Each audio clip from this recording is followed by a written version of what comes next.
Bonjour, nous sommes toujours en train de parcourir le livre d'Enoch afin de pouvoir établir quelques similitudes entre le livre d'Enoch, ce glorieux livre qui a été omis pour des raisons que j'ignore par les collecteurs.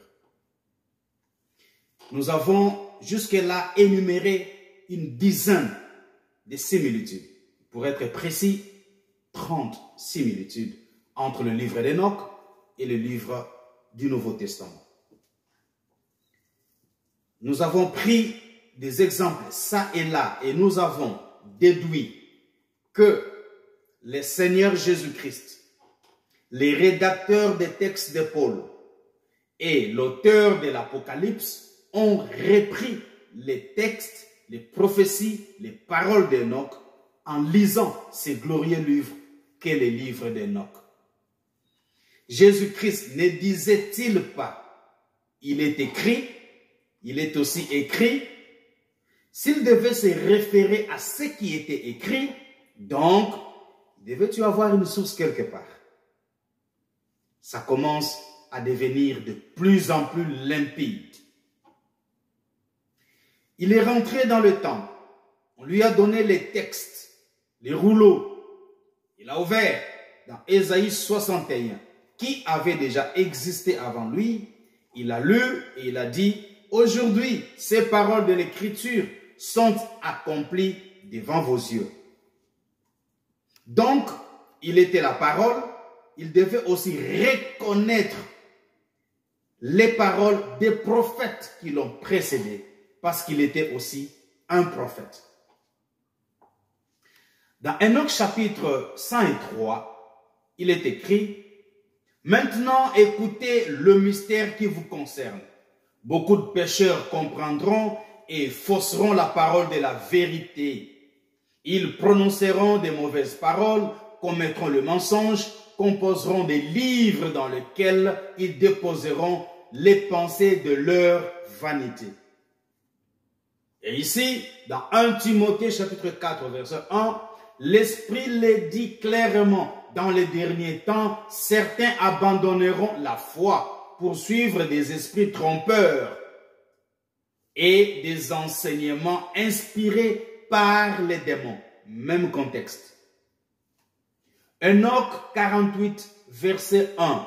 Dans ces temps-là, j'aperçus la source de la justice qui ne tarissait jamais et d'où s'émanait une multitude de petits ruisseaux qui étaient les ruisseaux de la sagesse. C'est là que tous ceux qui avaient soif venaient boire et ils se trouvaient soudain remplis de sagesse et ils faisaient leur demeure avec les justes, les élus et les saints.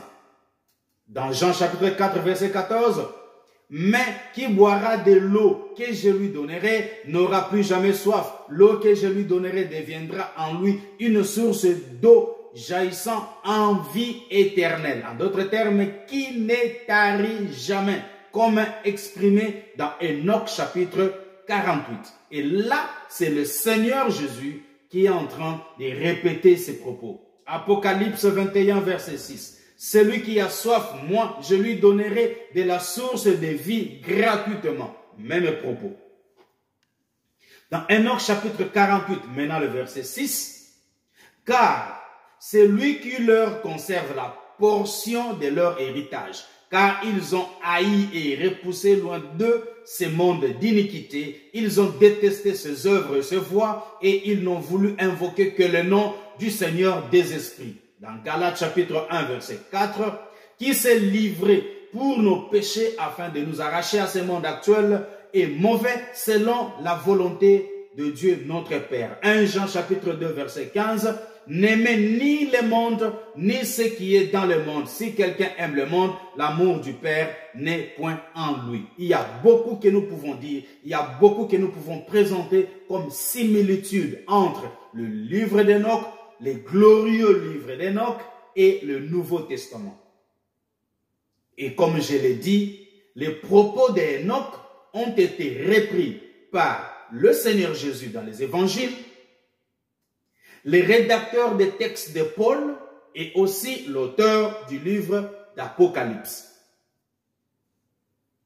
Quoi de plus que de conclure qu'Enoch a bel et bien existé, ces grands prophètes qui a marché avec Dieu, selon les récits de Genèse chapitre 5 et Hébreux chapitre 11, qui a marché fidèlement avec Dieu et qui disparut sans voir la mort, car il fut amené auprès de Dieu à travers un enlèvement. Donc, il fut enlevé. Enoch était un prophète.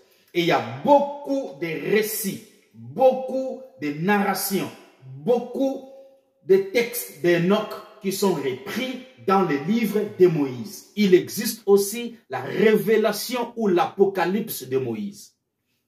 Alors, dans le livre de Moïse, c'est là qu'il y a les propos, des discours ou la discussion entre Dieu, l'Éternel des armées, et Enoch. Donc, il n'existe pas que les 5 premiers livres qui seraient attribués à Moïse, mais il existe aussi les livres de Moïse, le testament de Moïse, l'Apocalypse de Moïse aussi. Je crois que la Bible n'est qu'un livre. La Bible n'est pas un truc sacré.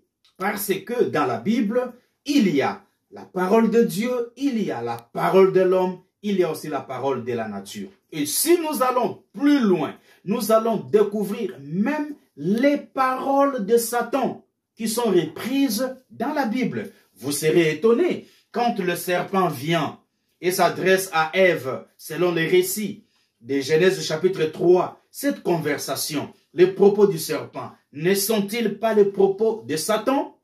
Ne sont-ils pas les paroles de Satan? Donc, dans la Bible, il y a aussi les paroles de Satan. Si nous allons dans Matthieu chapitre 4, la tentation de Jésus dans le désert, cette conversation entre Jésus et Satan, les paroles qui sont reprises là sont les paroles de Satan. C'est écrit dans la Bible. Donc, la Bible, ce n'est pas quelque chose de sacré. Ne faites pas de la Bible quelque chose de sacré. La Bible n'est qu'un livre. Il existe beaucoup de formes de Bible. Un exemple, je suis dans mon bureau, je tire ce livre. Qu'est-ce que ça dit? Votre Bible de grossesse. Donc, le mot Bible ici, ce n'est pas quelque chose de sacré. Ne considérez pas que le mot Bible soit sacré. Donc, n'importe quoi peut être une Bible. Parce que Bible vient du grec biblia, qui signifie bibliothèque, l'ensemble de plusieurs livres. Donc, ici, votre Bible de grossesse, Your Pregnancy Bible, en anglais, ne veut dire qu'une collection de pensées, une collection d'écrits en ce qui concerne la grossesse.